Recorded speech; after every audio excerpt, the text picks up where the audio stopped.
back. We're studying area and volume and cylinders and spheres. I'm just doing a little task here to generate. You see, I took the cover off and it ripped to bits.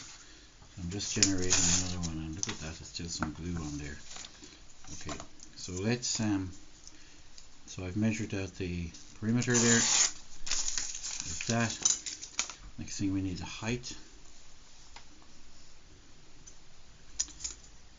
So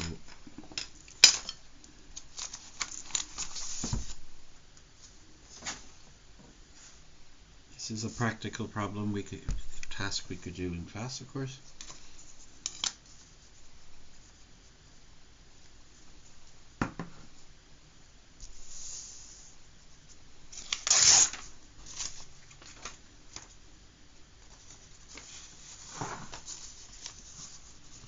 Okay, and now that measures exactly. Okay, so this would have been my curved surface area. Let's bring back in this would have been my curved surface area.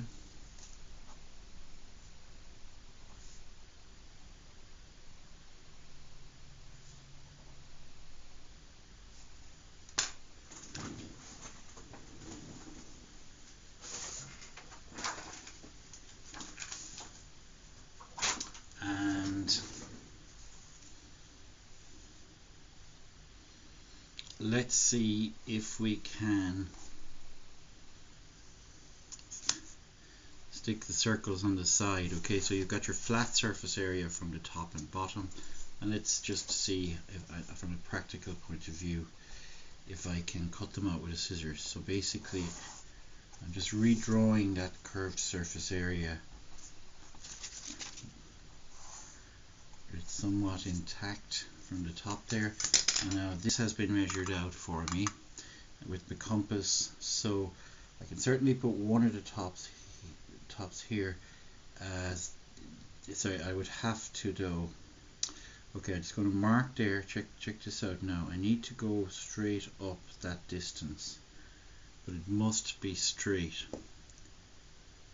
So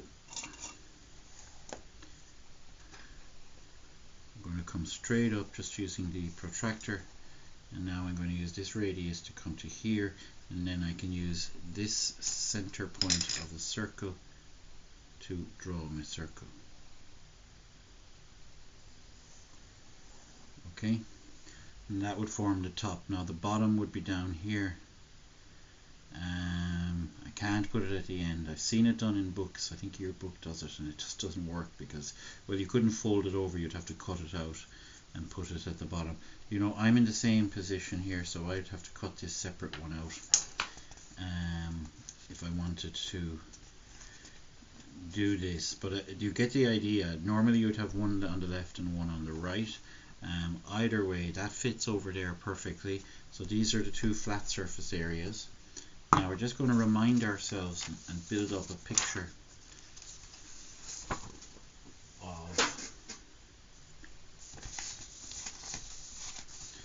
of what the various areas are so far. Okay, so according to our studies so far, the length of this triangle from here down to here is the circle length 2 pi r.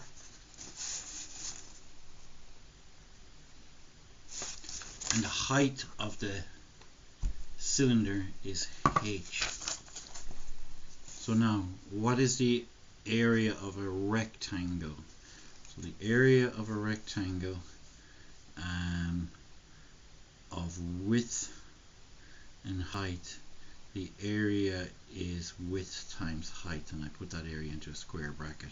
So the area here will be 2 pi r h, and the area of each circle, of course, is pi r squared. So we can end up getting the total surface area equals 2 pi r h plus 2 pi r squared. Is that fair enough? Yeah, great. Okay, the next thing we want to do is we want to think about the volume of this. Okay, so to think about the volume, we remind ourselves that we studied the prism before, and in a prism, now what's annoying about this is one simple thing. When you go back and look at your specification, you can see that the only type of prism we actually have to study in the course are the two types are a cuboid, which is a kind of a prism, and a triangular based prism. And in particular with triangular based prism, they will have equilateral or right angle, or it mentions it in here somewhere what types, combination of these, it mentions it in there somewhere. Okay, there's only three types of triangle even, but just typically right angle triangles or equilateral triangles are the two you're going to see the most. Okay, but the main thing to get to the point is that the volume of a cylinder, of a prism, is the base area times the height. And so we can apply that because when we think about it, the cylinder is just a type of prism with a circular base. Okay, so it makes sense then that the B excuse me excuse me, that the B we just saw is a pi r squared. What's happening to my voice? And the height is h. Okay, so that's established all our formulas, especially these two, and we're remembering that this is only the curvy paper at the edges.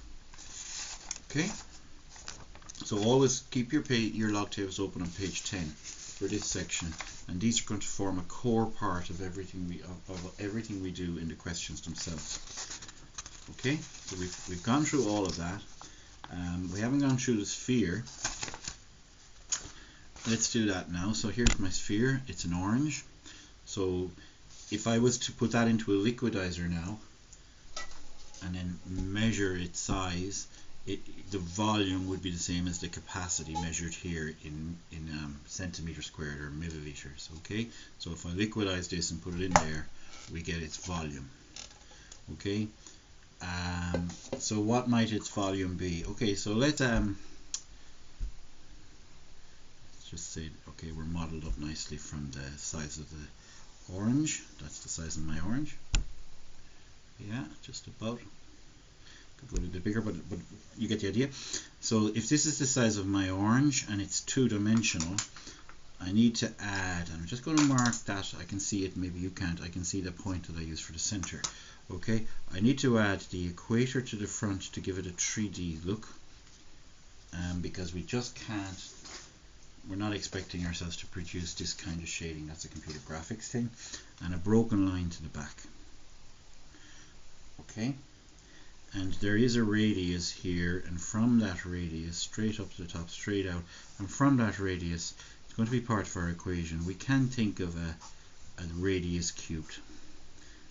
Okay, a radius cubed. Okay, I'm just going to put that into a triangular bracket to say it's a volume. Okay, so now we can go back to tables and look at what they just tell us, and that is all you have to do. I'm just giving you a sense of the meaningfulness of this. Okay, so the volume formula is 4 over 3 pi r cubed. Now you know pi is roughly 3.14, which is very nearly 3. So roughly speaking, we can say they more or less cancel. So what we're saying is if we took 4 of these cubes,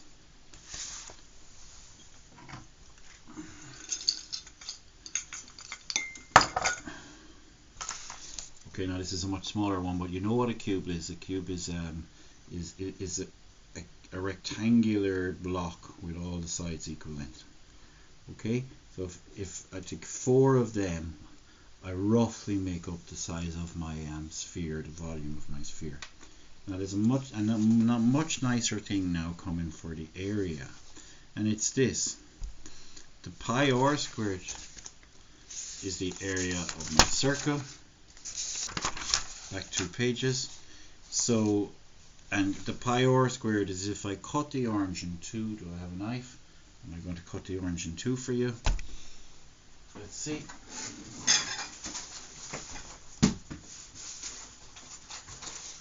I don't have a knife, so it's not going to happen right now on this.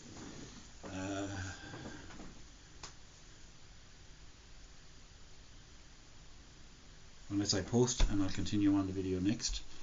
Okay,